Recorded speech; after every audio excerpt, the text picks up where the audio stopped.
Thank you, Mr. Chairman. And for all of our members here, what we're doing actually is incredibly serious. Your country borrows about 70,000 every second. The cost of the expected additional revenues from taxing everyone more with the expirations at the end of the year would be about $15,700 a second.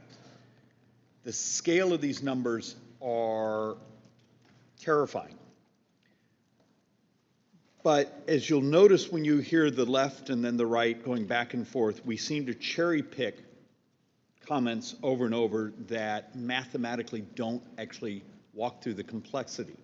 The fact of the matter is today's tax system is the most progressive ever. Rich pay a higher percentage of federal income taxes. Now, did they get benefits? Of course, but the fact of the matter is how many did we remove completely from paying federal income taxes? And they still have their payroll taxes. Also, and Mr. Chairman, for submission to the record, I would like to actually put in a series of documents that show the best estimates are almost 70% of the corporate income tax benefits actually go to the worker. And vice versa. If you raise corporate taxes, about 70% is the mean, come out of the workers' wage growth. And look, I'm sure you were all with bated breath on the report from CBO last night. I hope that was a UC. Without objection, so ordered. All right, good, because I got a big stack for you. How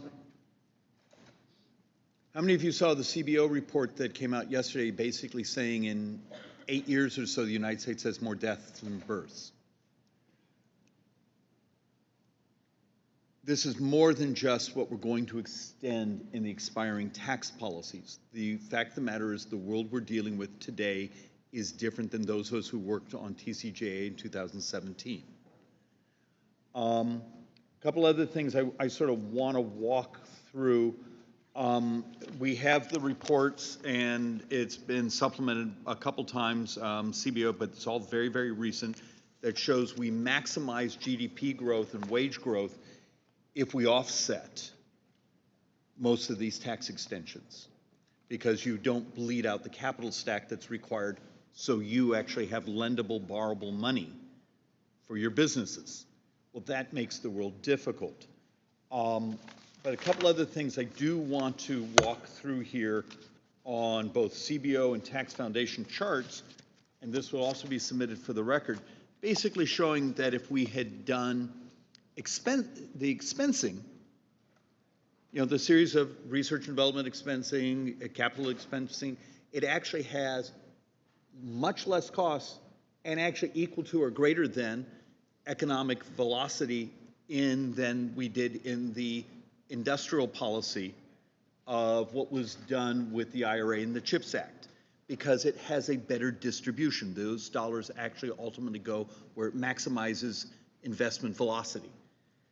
And I'm sorry, but this is maybe the most important committee in the world. Can we get our basic economics and our math right? Because this is a big deal. You have a country,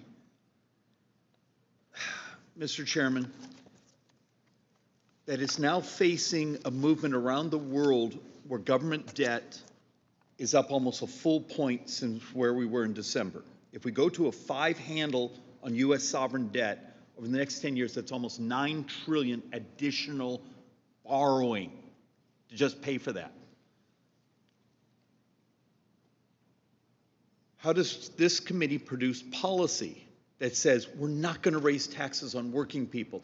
We need our small businesses to be hitting a new productivity curve, because that's how we survive. But at the same time, how do we thread the needle and communicate to the world debt markets that we're serious? Please don't keep raising our interest rates, because at this moment, where the interest rates are going, just that increase of going to a 5 handle is actually double the cost of extending all these tax provisions. Understand, if we don't get this right, the debt and bond markets are going to run this country, not us. With that, I yield back.